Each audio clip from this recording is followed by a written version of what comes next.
Back, you filthy exiles.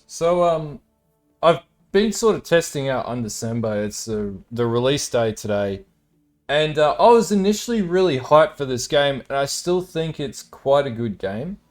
Um, Reading through the Steam comments, it sort of seems like people have a lot of reservations about it, and I don't think that that's well placed. Just on the basis of playing like point 0.8 hours or whatever and saying you don't like the mechanics. Overall, it like takes the best pieces of, Path of Exile, Diablo, and pieces everything together really well. Like, we have a really cool skill system where you can chain link skills in this tree here.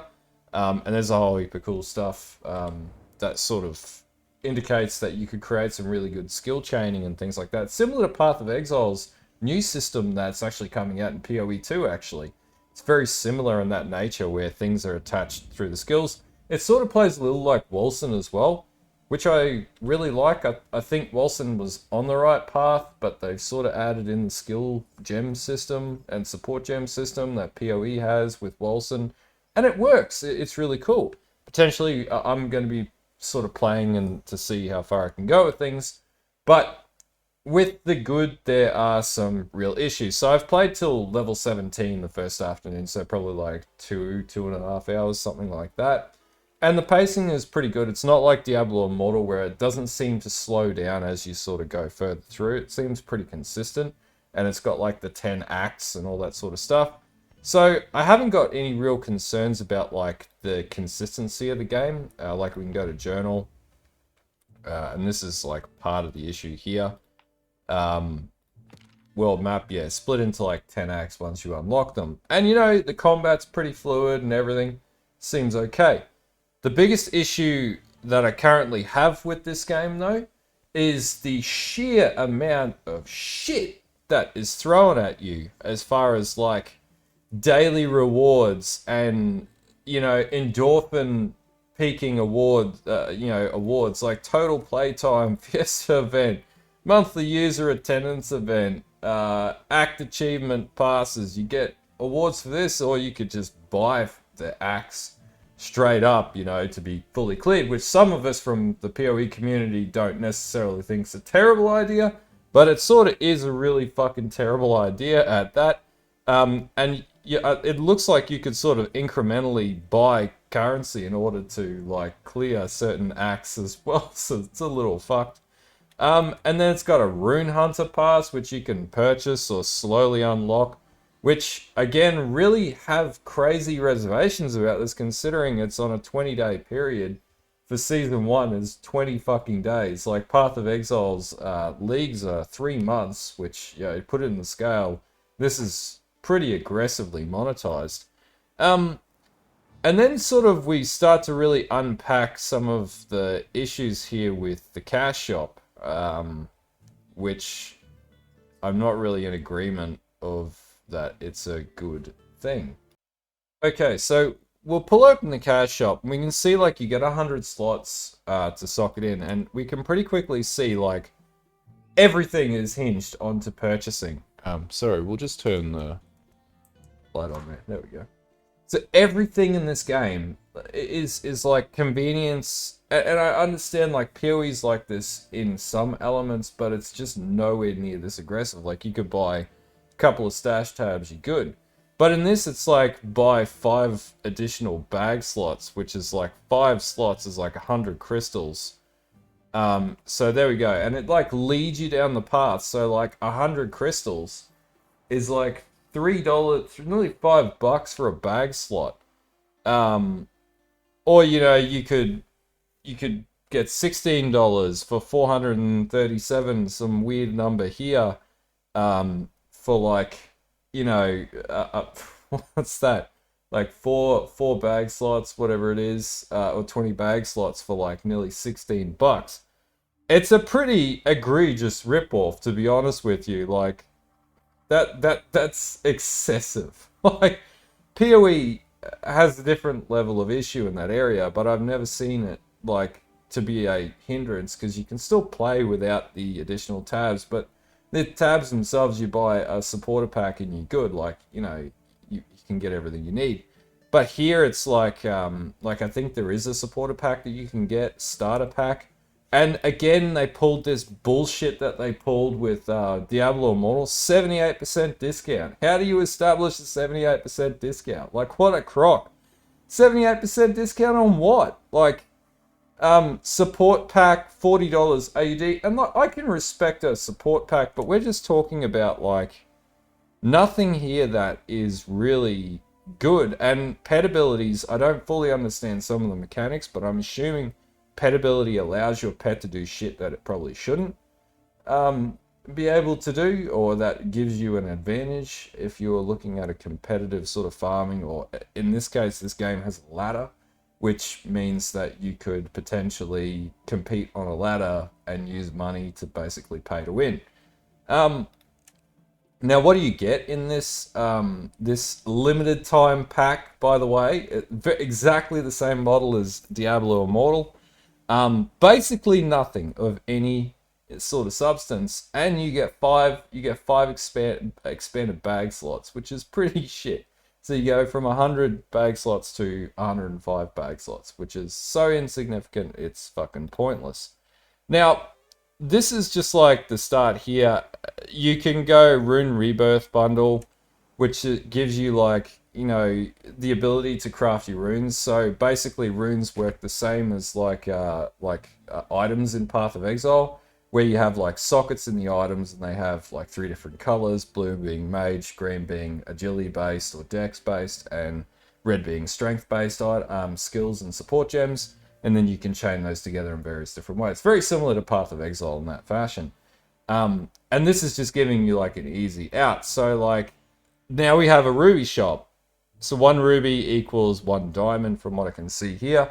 So you buy 44 diamonds here, you can convert it to rubies, and it's a secondary currency that you need the first currency to be able to buy, and then you exhaust your first currency. Now, how many of these rubies do you get as you play the game? Well, I haven't played far enough to figure out if you can actually generate these within, you know, the game itself.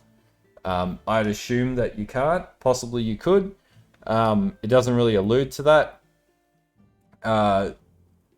This is also even more fucked up in noticing this, and this is something with the crest system in Diablo Immortal.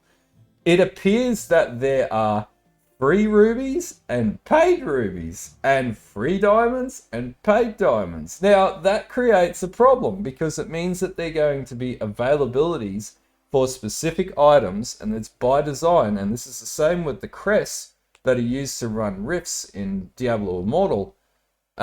That only those paid diamonds are going to be able to purchase certain things or everything, and the free diamonds are going to have a limitation put on it because you've not put a dime into the game and the game is forcing you to pay for something.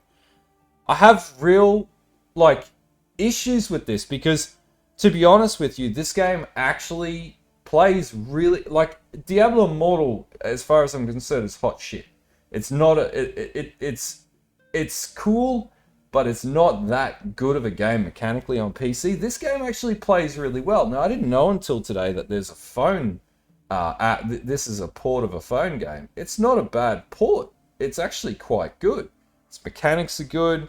It's got some really cool shit going on. It sort of pulls from the best parts of all of our favorite games, and that's a really good sell.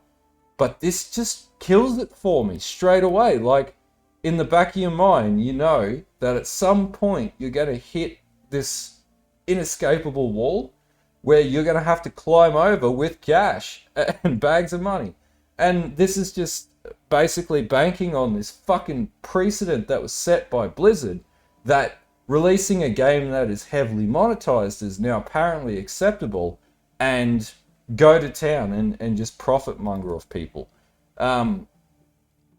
I feel like this could have been a really good game. And see, this is where it gets more fucked up. So you have to then start converting into Ruby currency to purchase different packs, which basically locks your currency. So you can't buy anything else within, you know, whatever else is worth in diamonds. And then you have to start buying rubies and converting to rubies. Now, I don't know what these resonances are. I'm assuming that it's access to like an end game sort of thing. There appears to be a daily limit on it.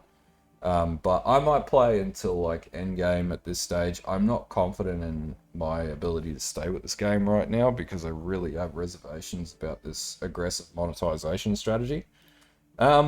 But again, like, you know, identify scrolls. If you're so lazy that you don't want to farm them or do them in game, five diamonds. If you run out of scrolls, you could just convert some real money into scrolls or into resurrection scrolls.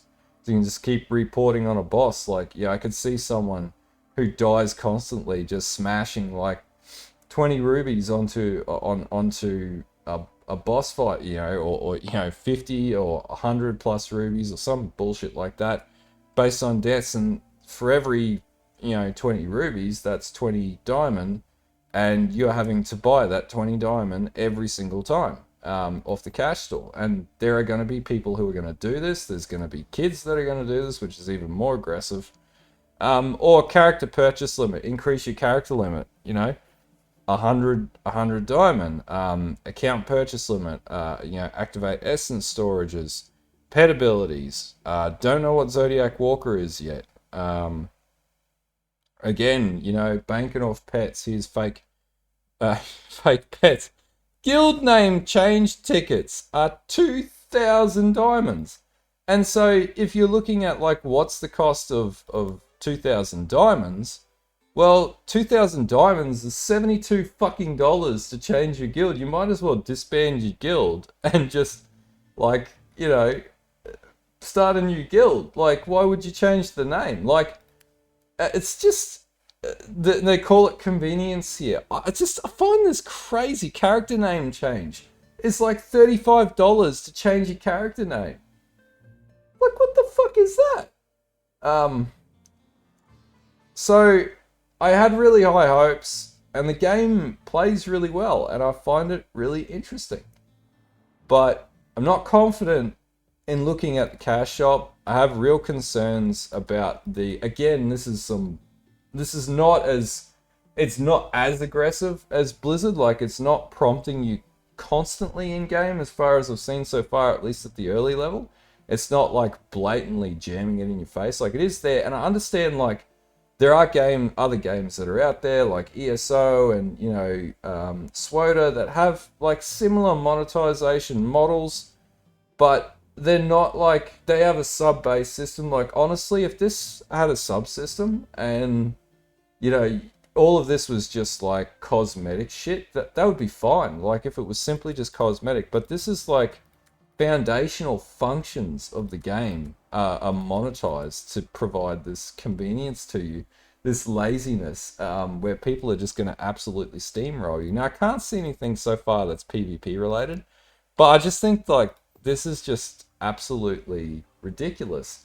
And it really conveniently does it here because it just sort of tacks it in. Like, and the game's attractive to play too. Like, I'll be honest with you, the character looks really dope.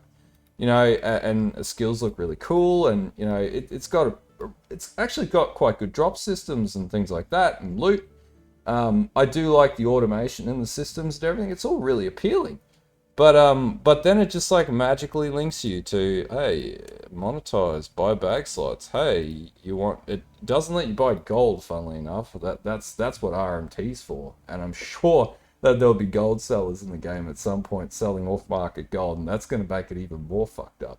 But anyway, yeah, this is just like too much for me. And for anyone who watches my channel, I do not recommend getting into this game if you have an aversion to these real money pay-to-win structures. If you're an avid PoE player, honestly, stick with PoE. Or, you know, and I'm not a fan of Last Epoch or whatever it is, but honestly, you're going to be better off just spending $50 on that and playing that, because there's no monetization in game and you get everything that you want from the get-go. Anyway, that's my first impression video. It's pretty egregiously monetized. I'm not a fan of that. I think it's a really cool game. Could have been really good. And I'll probably still play it free to play, just solely free to play. But I'm never really going to be satisfied with the fact that, you know, I don't want to spend money on this type of game in the way that it wants me to spend money. I would absolutely spend money in buying supporter packs for skins and stuff like that, similar to PoE. I have no problems with that because I think that that's fair game. Like, that's money that's going back in to develop the game more.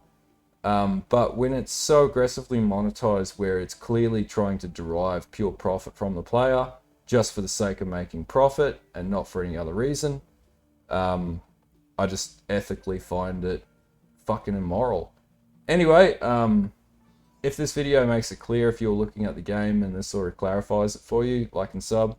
And until next time, probably the next video will be a PoE video, to be honest with you. Have a good one, and bye.